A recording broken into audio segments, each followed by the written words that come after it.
Bien, continuamos en Personas y Personajes, por de lo que hacen la historia, transmitiendo en vivo en directo desde aquí, desde Divino Cielo Café, el Café de Chiapas, en Plaza Bugambilla, Tabasco 2000. No deje de venir a disfrutar de grandes bebidas de café, sobre todo que hay promociones importantes en frappé y en muchas cosas. Hay desayunos y usted puede pasar unos ratos muy agradables. Aquí en esta sala también puede venir a hacer su junta para 10 personas, donde cuenta con todas las conexiones para internet, la pantalla, buen clima, todo para que usted pase una buena reunión, una junta aquí en este salón. Ya ahí se arregla con el encargado porque hay que poner una cuota mínima, pero hay que, pues, pero es un lugar muy excelente para hacer juntas. Pues bien, continuando, ahora que estamos en procesos, pues, la verdad, algo atípico, algo extraordinario, que es el nuevo proceso, el proceso electoral de los jueces y magistrados y todo el personal jurídico de México, que están en una contienda, en este caso electoral, porque es por voto popular, que van a elegir a los que van a ser representantes o quienes sean los jueces y quienes derivan las leyes en México. Nos dimos a la tarea de buscar a la doctora Nelly Sánchez, la ven aquí, una gran amiga de mucho tiempo, y ella es catedrática de la UJAT, periodista reconocida muchos tiempos. Vamos a hablar en un instante de algo importante que va a tener en México en estos días sobre su carrera periodística, pero hoy pues vamos a hablar del tema de lo que es no la reforma, sino la elección judicial, lo que es el proceso, cómo se está llevando, sobre todo ver de la voz autorizada, como dicen, de la experta, cómo se está llevando el proceso, qué es lo que tienen que hacer para poder recibir votos en este caso, pues son personas estudiadas de las leyes quienes se hayan inscrito para pues continuar o ser electos. Bueno, digo uno continuar, pero para continuar también tienen que ser electos, ¿no? Porque hay quienes ya están en el cargo y también se tenían que inscribir para poder continuar. Esto lo vamos a platicar hoy con la doctora Felipa Neri, que pues, bienvenida, doctora. Felipa, es un placer que estés aquí, pero platícanos. Tú ya como, pues, hablando de experiencia como doctora en Derecho, ¿cómo tomaste, antes que nada, no? Ya que la Federación o que el Gobierno de México tomara la determinación de hacer un proceso electoral para elegir a toda esta gente, entre jueces, magistrados, creo que hasta los ministros de la Corte de Justicia de la Nación, se vayan a un proceso electoral. Hola, querido amigo Juan Carlos, a todo tu auditorio, gracias por esta invitación que aprecio y valoro mucho.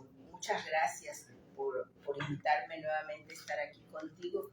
Sí, fíjate que es un proceso electoral muy importante, que se tomó la decisión de promover esta reforma constitucional, de elegir a todo el Poder Judicial federal y de los estados, desde que estaba el presidente Andrés Manuel López Obrador.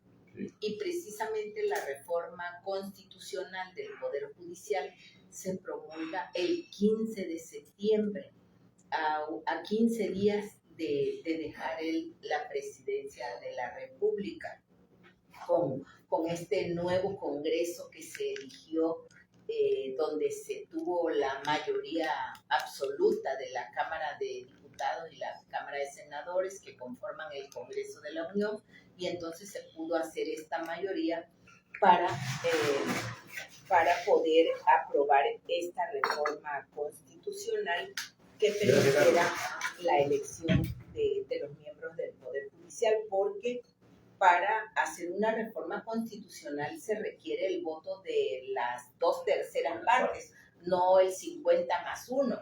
Y entonces tener las 2/3 partes pues es más difícil, pero con esa votación con la que arrasó Morena y sus aliados, el Verde y el PT, pues tuvieron esa mayoría absoluta que les permitió esta reforma constitucional. Y bueno, y el proceso inició desde el año pasado mismo con el registro de los aspirantes se podían registrar en el Poder Ejecutivo, en el Poder Legislativo y en el Poder Judicial quienes aspiraran a ser ministros de la Suprema Corte, magistrados del Poder Judicial Federal, jueces, quienes aspiraran a ser también magistrados del Tribunal Electoral, los representantes que ahora van a suplir a lo que era el Consejo de la Judicatura Federal. Son 6 elecciones, 6 en el ámbito federal, 6 cargos que se van a votar, y además que actualmente la Suprema Corte de Justicia de la Nación está compuesta por 11 ministros. Ahora se cambió en la reforma constitucional, van a pasar a ser solo 9 ministros de la Suprema Corte, que originalmente eran 9, pero en la reforma del 94 se subieron a 11 ministros. Ahora regresan nuevamente a ser 9 ministros de la Suprema Corte de Justicia de la Nación. Pero fíjate algo, compañero Juan Carlos, que esta elección ya se había dado antes en México. La Constitución de 1857 previó que se eligieran por el voto popular a los ministros de la Suprema Corte. Y es Benito Juárez quien es electo con el voto del pueblo y es presidente de la Suprema Corte de Justicia de la Nación en 1857. Eso antes de ser presidente. Antes de ser, pero ¿cómo se convierte él en presidente de la República? Se convierte en presidente cuando el presidente en turno, el presidente de la República, Ignacio Comonfort, desconoce la Constitución del 57, o sea, se da un autogolpe de Estado el presidente de la República al desconocer la Constitución. Y ningún presidente puede desconocer la Constitución que ha sido, pues, aprobada por el Congreso de la Unión, porque es la facultad del Congreso de la Unión aprobar las constituciones y todas las leyes. Pero el presidente Comonfort desconoce la Constitución. ¿Por qué, compañero? La desconoce porque en esa reforma constitucional se le quitan todos los poderes a la Iglesia. Se nacionalizan todos los bienes de la Iglesia. Dejan sin el poder económico a la Iglesia. La Iglesia económica era poderosísima, tan poderosa que el Estado mismo le tenía que ir a pedir prestado a la Iglesia para hacer frente a sus necesidades económicas, porque la Iglesia era dueña de muchas tierras, era una terrateniente la Iglesia católica. Y entonces, en esa reforma constitucional se nacionalizan todos los bienes de la Iglesia y solo se deja a la Iglesia. Van a tener el espacio solo donde van a estar sus templos. Ya no van a ser dueñas de grandes extensiones de tierra como eran antes. Como el Vaticano. Como el Vaticano, pero fíjate que cómo se fue haciendo poderosa la Iglesia en México con la explotación de los indígenas, porque cuando llegan los colonizadores se repartían a los indígenas para los españoles, una parte para españoles y otra parte para la Iglesia, pero supuestamente porque los iba a evangelizar la Iglesia, para educarlos en la fe cristiana, pero para lo que los utilizaba la Iglesia era para explotarlos, para que les trabajaran las tierras. Por esto es que la Iglesia se hizo muy poderosa económicamente, tenía muchas tierras y gente que se la trabajara sin pagarles, imagínate eso. Y entonces después del 57. Entonces en el 57, cuando desconoce esta Constitución porque se dan las protestas, imagínate de la Iglesia que la dejen sin el poder económico, se empiezan a levantar y el presidente escucha todos esos levantamientos, esas protestas y acuerda desconocer esa Constitución.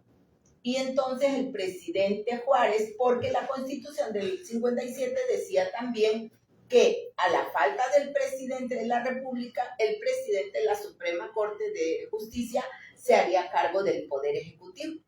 Y es por esto que Benito Juárez se hace cargo del Poder Ejecutivo y ahí se da esa guerra, esa lucha en contra de los que estaban en contra de la Constitución del 57.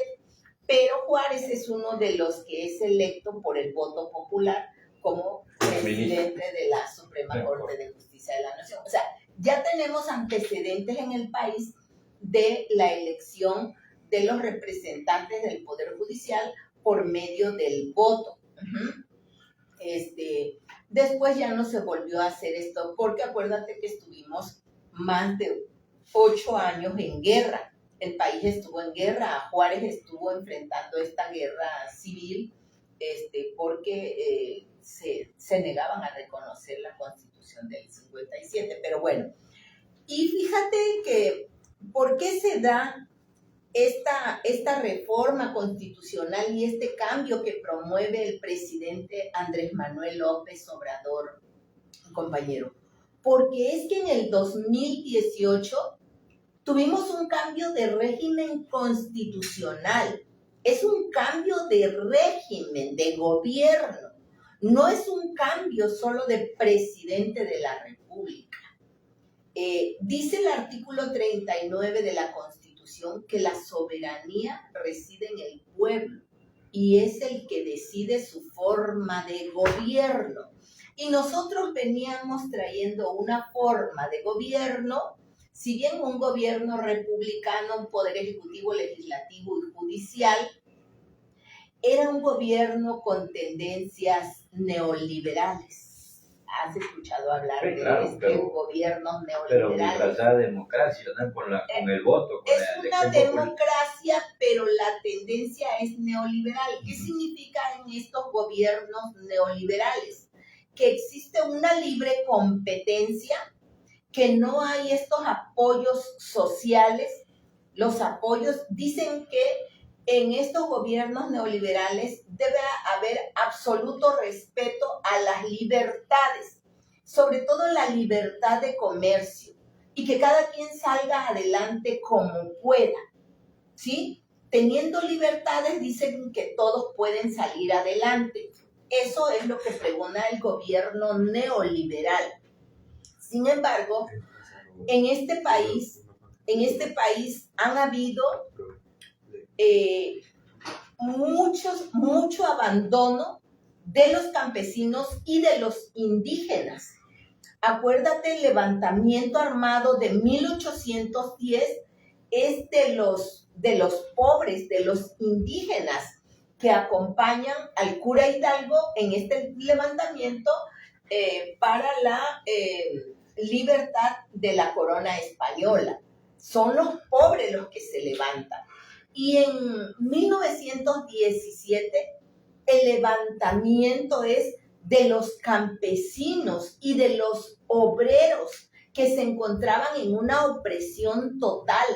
Los obreros sin prestaciones sociales, eran explotados, trabajaban sin una jornada laboral de 8 horas, sin prestaciones sociales, trabajaban de sol a sol. Y lo mismo que la gente que trabajaba en el campo, esos jornales que vivían endeudados en las haciendas, y cuando iban a cobrar su semana, resulta que me sales debiendo porque te he dado frijol, te he dado arroz, ¿no? Y entonces ahí los tenían como esclavos. Por esto se da también ese levantamiento en 1917. Y entonces, después de 1917, pues, triunfa la revolución y, bueno, tuvimos gobiernos, hubo algo de desarrollo porque se escuchó a los campesinos, a los obreros, y hubo algo de mejoras. Pero después, cuando fueron llegando estos gobiernos neoliberales que estuvieron más de 40 años en el poder, pues se volvió a abandonar completamente el campo y a los obreros. Cada día aumentaban los pobres, el número de pobres en el país. Las estadísticas que nos daban cada vez era de aumento de pobres. el salario mínimo no aumentaba, con el argumento de que si aumentaba el salario mínimo generaba más inflación, y había acuerdo entre la famosa CTM y los representantes obreros y los patrones y todo, y no subía el salario mínimo.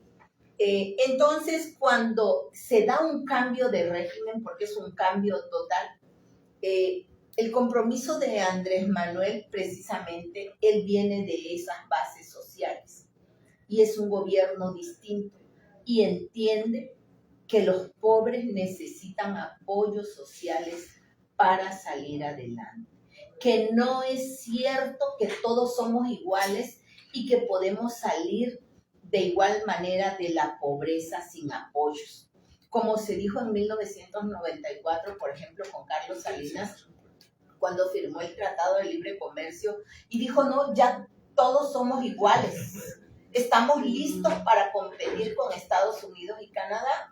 Y entonces, ¿y quiénes podían competir? Los que realmente tenían posibilidades económicas.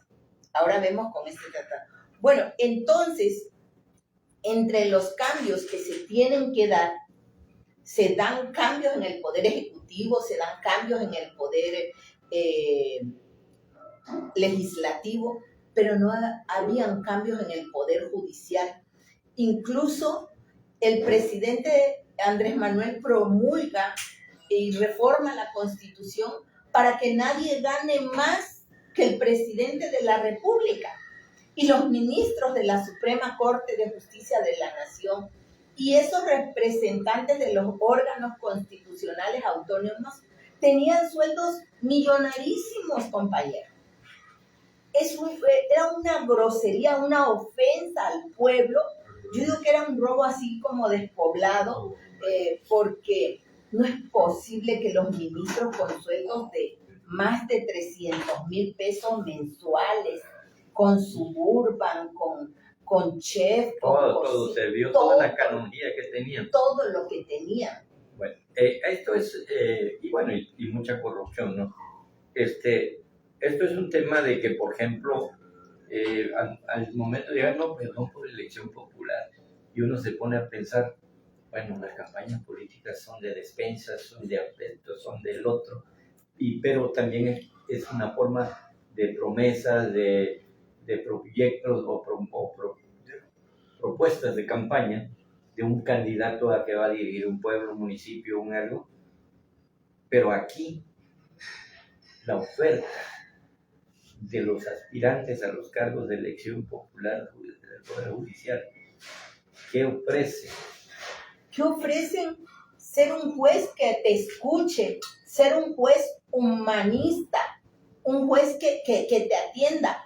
Porque mira, esto es muy bueno, compañero, porque yo fui litigante, hoy ya no litigo, pero jamás veías al juez, siempre estaba a puerta cerrada. Era alguien que se creía un dios omnipotente. Hablaba con los de abajo, con el secretario judicial, pero con el juez, al juez no lo veías. En cambio hoy a ellos les cuesta trabajo porque son personas que están acostumbradas a estar en el escritorio y resolver desde el escritorio y no escuchar a la gente. Aún perdiendo todas esas canonjías, muchos de ellos están inscritos para seguir siendo. Pues es que están inscritos porque la reforma constitucional previó eso. O sea, para que tú puedas continuar, te tienes que someter al proceso de elección. Ya, o sea, todos los que están se tienen que someter al proceso. En este proceso fue la mitad de los que conforman el Poder Judicial federal, son lo mismo que en el estatal. En el estatal todavía va a empezar la campaña el 28 de abril. Ahorita están en campaña los del ámbito federal, pero son solo la mitad. Y en el 27 se va a elegir a la otra mitad, pero ya no van a ver por designación, como se hacía por designación del Congreso del Estado, los del ámbito local, o del Congreso de la Unión, o el Consejo de la Judicatura, que designaba a los jueces. ¿Y a quiénes designaba? Pues a los compadres, a los amigos, a los familiares de los mismos ministros, entre ellos mismos, ¿no? Bueno, aquí hay una cosa que es para mí el tema, ¿no? O sea, ahorita si yo te entrego una boleta, propaganda para que yo quiera ser juez o magistrado, y te digo, yo soy honesto, soy eficaz, tengo experiencia, soy ético, soy incorruptible, ya hablaste de humanidad, de humanista y profesional. O sea, ¿cómo hacerle llegar y que la gente crea que, por ejemplo, me diga, no, pues yo, Pedro Pérez, soy abogado y esto, quiero que votes por mí? O sea, ¿cuántas propuestas van a escuchar la ciudadanía? Pero sobre todo, ¿qué veracidad hay en el personaje que te va a decir yo soy todo esto? ¿Sí? Y yo, no, pues es que sí. Y al final de cuentas, podemos volver a caer. Podemos caer, compañero, pero fíjate que qué pasa hoy con los ciudadanos. Ya aprendieron, los ciudadanos han aprendido. ¿Y qué hacen ahora? Y encuentran al diputado, ¿y qué le dicen? Le reclaman. Al presidente municipal le reclaman. Al gobernador que no les cumple, les reclaman. O sea, ya los encaran. Porque yo te elegí, le dicen. Y en las redes sociales y en todos lados ya les están reclamando cuando no cumplen y sí fueron a pedir el voto. Entonces lo mismo le va a pasar a los jueces, que lo que están ofreciendo hoy lo deberán cumplir, deberán ser así. Además, en el ámbito local nos conocemos y la gente conoce. Debieron presentar, entre otros requisitos, recomendaciones de su comunidad, de su delegado municipal, que los conociera, una carta de recomendación de cómo son, si los conocen. Entonces lleva el aval también del representante de la comunidad. Sí, porque a mí se me hace complicado, porque ahí no vas con una despensa, no vas con un billete, no vas con algo de que yo te prometo que cuando yo llegue tú vas a hacer tal cosa. No, fíjate que no, y no tienen además recursos públicos. El Estado no les está dando dinero para hacer sus campañas. Como debería ser la otra también. Como debería ser. Entonces, si esto se hizo ya, pues se debería de hacer también con los otros, ¿no? Ajá, exactamente, porque a los diputados, candidatos a diputados, presidente municipal y gobernador, sí les dan, pero a ellos no les dieron ni un peso para hacer campaña. Sí. Este es su propio peculio que deben de hacer su campaña. Ahorita que escucho, yo digo una cosa, podría haber sido una campaña en redes sociales. Sí, principalmente ahí está su campaña de los candidatos a jueces, a magistrados. Y la transparencia también. Sí, todo eso tienen que cuidar. Porque sí les dijeron, no te vamos a dar recursos, pero sí te vamos a vigilar lo que gastas. Sí, porque le pusieron un tope de gastos. Le pusieron topes de gastos de campaña y los están vigilando. A ver, hacen desayunos. ¿Cuánto te gastaste? ¿Quién te pagó el desayuno? ¿Trae gente que te acompaña? ¿Cuánta gente? Todo esto se los están cuantificando. Bueno, ahí entra nuestro amigo Jorge Bustaño. Mira, él está al frente de la elección, ¿no? En el INE, ¿no? Sí. Nacional. Uh-huh. Así como dice, las campañas políticas a veces están plagadas de anomalías o de cuestiones raras, ¿sí? Porque hay candidatos que gastan un dineral y al otro no lo dejan gastar porque tiene un tope de campaña, pero al otro ni le vigilan el tope, ¿sí? Porque ahorita sí hay topes y hay pocos apoyos, o sea, por decir, es poca ¿cómo se llama? Lo que le dan a los partidos, las prerrogativas son reducidas, son pocas, pero hay partidos o candidatos que se gastan en un día lo que le dieron para una campaña completa. Pero estamos hablando de elecciones de diputados, presidentes municipales, porque en esta elección... No, sí, o sea, te quiero decir por qué o sea, en esa elección que es de presidentes, de diputados y gobernadores, presidente de la República, y diputados federales, todo eso, o sea, digo, existe ese tipo de situación, pues. Sí, claro. ¿Sí? Y a veces que ponían, que por cierto, con esa llamada la reforma al nepotismo, ¿no? Pues ya ponían a la hija, al hijo, todo eso. Acá sí el INE, o sea, se puede confiar del INE que va a tener esa, o sea, tiene menos problemas, creo yo, porque pues no está dando ni dinero y no está, pero tiene menos problemas, pero sí tiene que hacer una observación o una revisión, ¿cómo se llama? Escrupulosa, o sea, sí, del manejo de estricta. los recursos, pero mira. No olvides los recursos, de la personalidad de quienes lo van a... Pues mira, o sea, no los escogió el INE, los escogió el Poder Ejecutivo, el Poder Legislativo y el Poder Judicial. Sí. Al INE solo le dieron la lista, o sea, y le dijeron estos son. Sí. Estos son, ellos no escogen a los candidatos. No. O lo que tendrá que cuidar es el que se conduzcan con honestidad, con responsabilidad en sus gastos de campaña. Ni en la otra tampoco el INE elige. Lo que sí hace es vigilar y o sea, ¿cómo se llamaría? Ver que sean, que el candidato sí tenga todos los requisitos para hacerlo. Lo mismo ha hecho con esto. Claro. Lo mismo ha hecho o sea, yo lo que te digo es el tema que siempre se ha hablado de la corrupción, pues. Sí, claro. Y vigilar, o sea, que a todos tratarlos con el mismo rasero, no que permitir que unos gasten más y otros gasten menos, no. Creo que el INE en eso ya ha dado muestras de... Y es muy claro que siempre hemos hablado de corrupción de las leyes en la cuestión de la impartición de justicia, pero muy poco, o sea, no es como un presidente municipal que todos los días ese es esto, ese es el otro, o un gobernador, o esto, ¿no? O sea, no es tan marcado. Solo cuando hay un caso extraordinario y sale a relucir de que te vendiste o de que hiciste una mala, ¿cómo se llama? Del expediente, hacer una mala articulación o una mala falta de ortografía o cuestiones que vienen a dirimir en una falta. Pues mira, compañero, esto que se dice en la voz populi, que son los pobres los que están en las cárceles y los ricos de cuello blanco.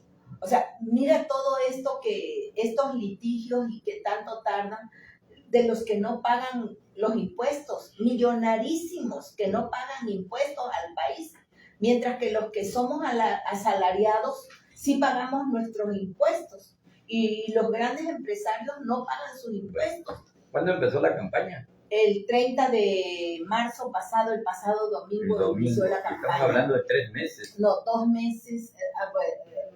Abril, mayo y el 2 de junio, ¿no? No, el 1 de junio es la elección. Son 2, porque termina el 28 de mayo, termina la campaña. Los candidatos federales tendrán 2 meses de campaña y los candidatos locales solo un mes. Solo un mes de campaña. 1 mes, 2 meses. Ellos iniciarán el 28 de abril cuando esté la... He escuchado que hay gente que va a volantear ahí en el mercado. Sí, porque es que todo mundo puede votar, todos los ciudadanos podemos votar porque hay candidatos a jueces de distrito, a magistrados y que comprenden distintas zonas. Entonces, la gente que quiera votar por determinado candidato tiene que averiguar si le corresponde a su distrito. Tiene que buscarse, porque y tiene que ¿Son saber, distritales también ellos? Sí, son por distritos, ¿sí? Por ejemplo, van a elegir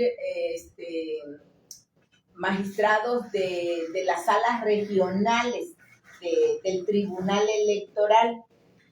Por ejemplo, una maestra, licenciada. Le voy a regalar publicidad a un amigo paisano que tenemos ahí buscando a Riley Matas. A Riley, pero no sé Riley, dice el tercer distrito. Es Jalapa. Es la sala Jalapa, entonces será el mismo que le corresponde a Yolida B, que va a,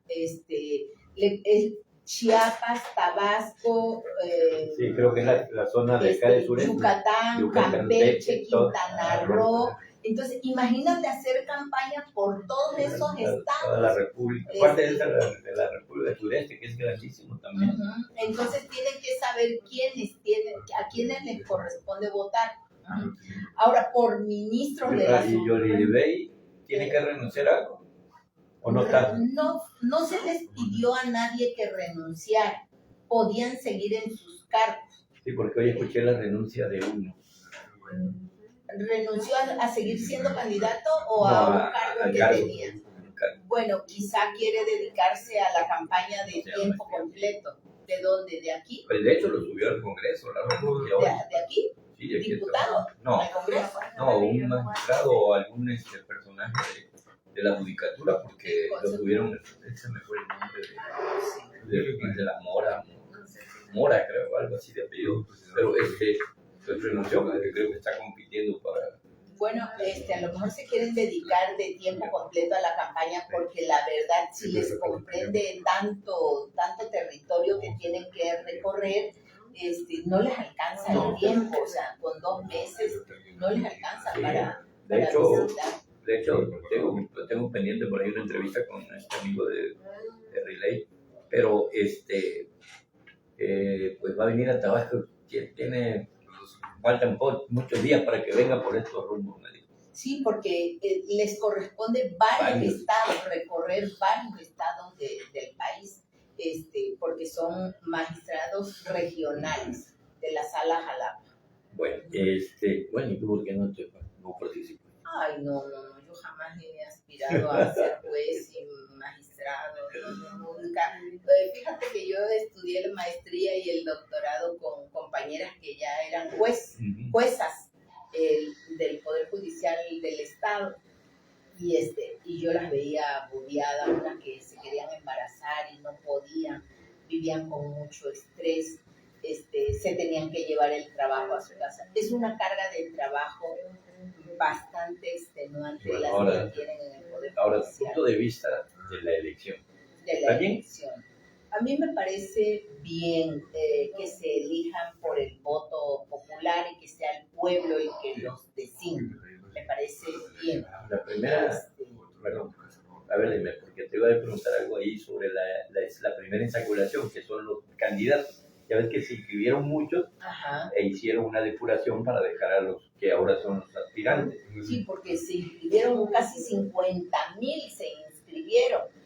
Y son como 3,000 candidatos, los candidatos a los distintos puestos y como se inscribieron en el Poder Ejecutivo, en el Poder Legislativo y en el Poder Judicial, y se podían inscribir en los 3 poderes al mismo tiempo. Sí, eso fue una locura. Yo me imagino ahí también creo que ahí hay un detalle, que para que si vas por algo es por algo, no por todos, ¿no?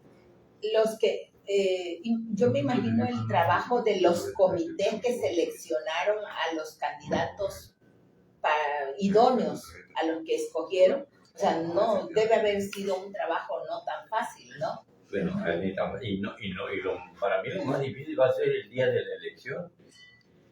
El día de la elección es bastante difícil y yo creo que ahí los medios de comunicación tenemos que apoyar, compañero. ¿Por qué? Porque si tú recuerdas las boletas para elegir diputado, presidente municipal, gobernador, traen la foto de los candidatos. Ya no. ¿No la trajeron en la pasada? Pero yo tuve la experiencia, yo fui candidato. ¿Candidato? Ya no traía la... Ya no, madre, yo mi foto, por eso perdí. Okay. Bueno, o ya se les conoce más que a estos candidatos de ahora.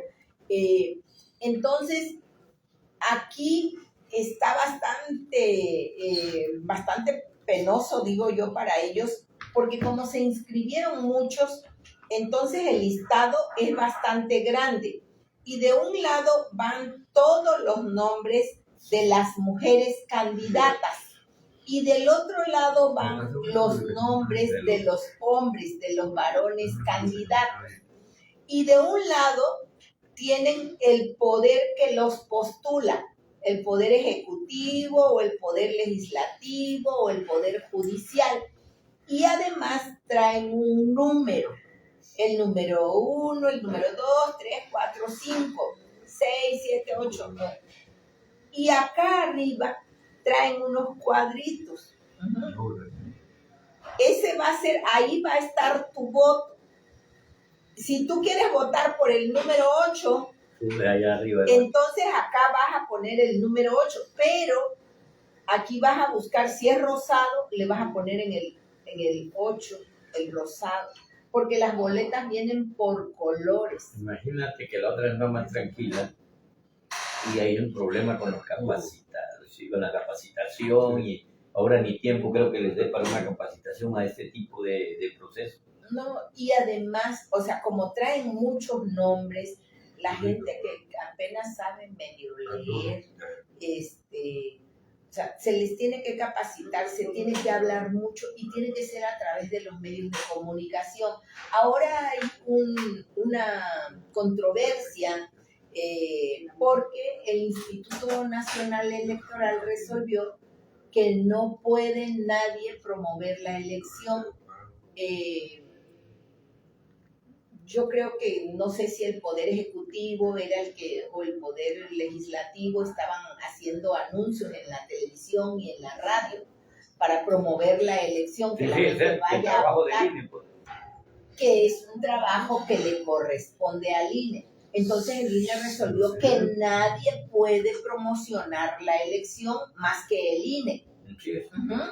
Y entonces la presidenta de la República protestó y han impugnado esa resolución del INE. A mí me parece que le corresponde solo al Instituto Nacional Electoral, como ha sido con todas las elecciones. ¿Cómo va a ser la base de la competencia? Así la es. Regla la tiene que el dar. árbitro es el INE y se prohíbe contratar espacios en radio. Sí, por supuesto, no estaban promoviendo a ningún candidato, promovían la elección, que la gente vaya a votar. Pero vamos a ver qué resuelve el Tribunal Electoral, que es el que le corresponde resolver esta situación. Bueno, yo creo que hacer esta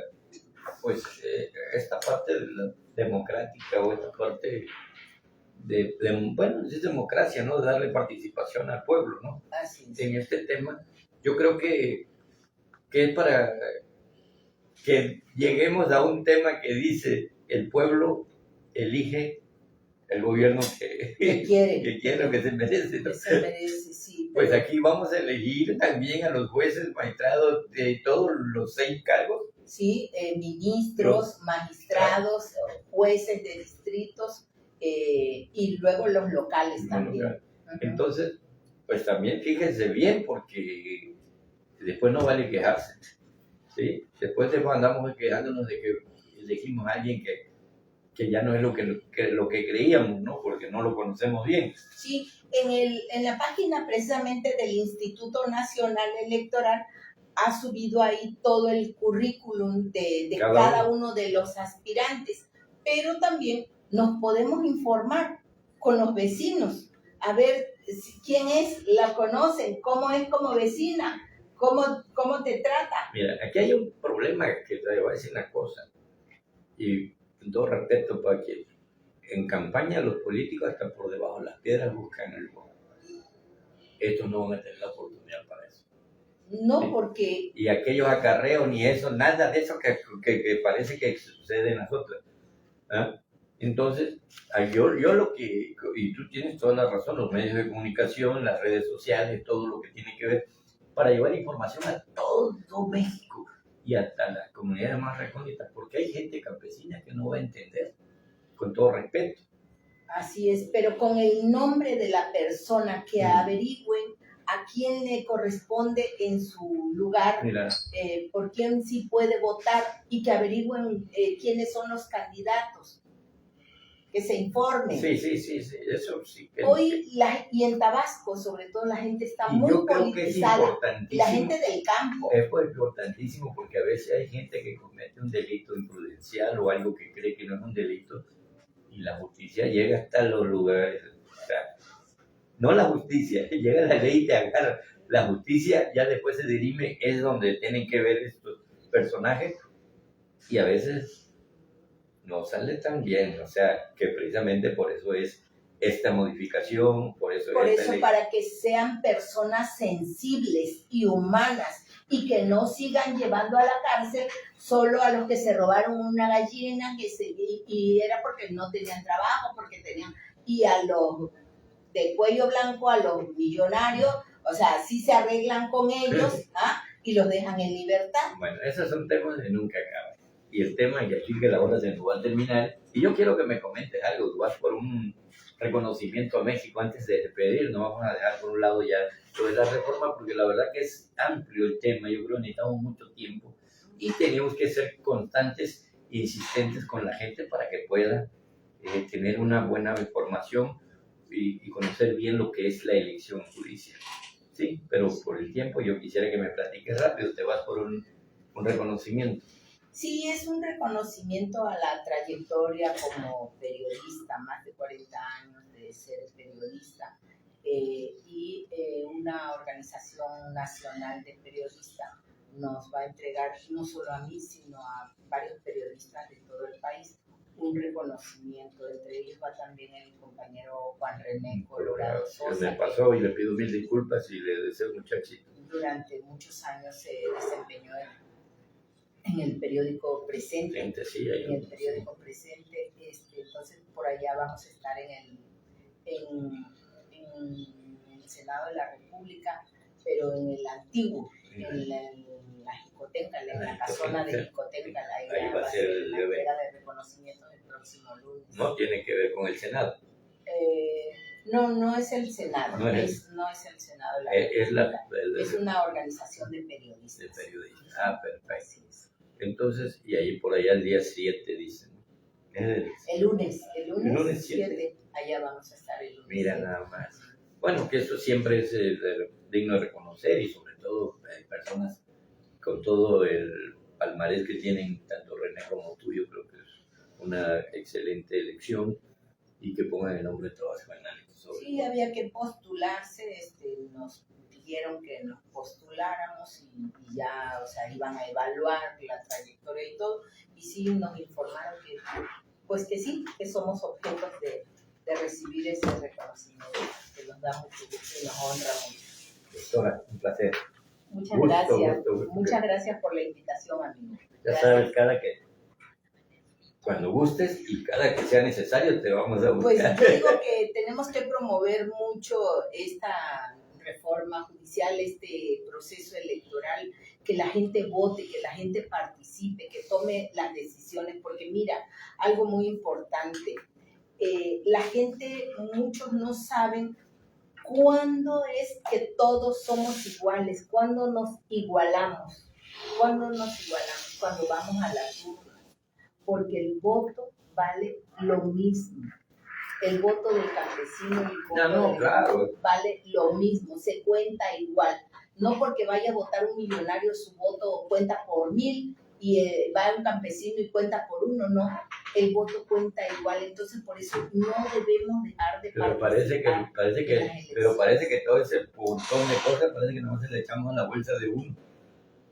Pues tenemos que levantar la voz para reclamar y la gente ya ha aprendido a reclamar sus derechos. Pues eso es importante, como dices, ya, no tanto, ya que no sea por un reclamo, pero que sea levantar la voz. Así es. O sea, porque obviamente que, y yo creo que hay un punto importante que tocaste antes de despedirnos, ya nos vamos, es el que ya no nos podemos quedar callados. Antes la gente tenía un temor de dirigirse a un funcionario, a un presidente, a un algo, era, de verdad, lo veía uno como unos seres supremos, ¿no? Así es. Yo creo que son servidores públicos, se deben al pueblo. Y todo ese abuso de poder que existía, esperamos que se acabe con esta elección judicial. Muchas gracias. Gracias a Divino Cielo Café, gracias a nuestro auditorio. Nos vemos próximo jueves aquí en Divino Cielo Café, Gran Café de Chiapas, aquí en Plaza Bougainvillea, Tabasco 2000. Muchas gracias.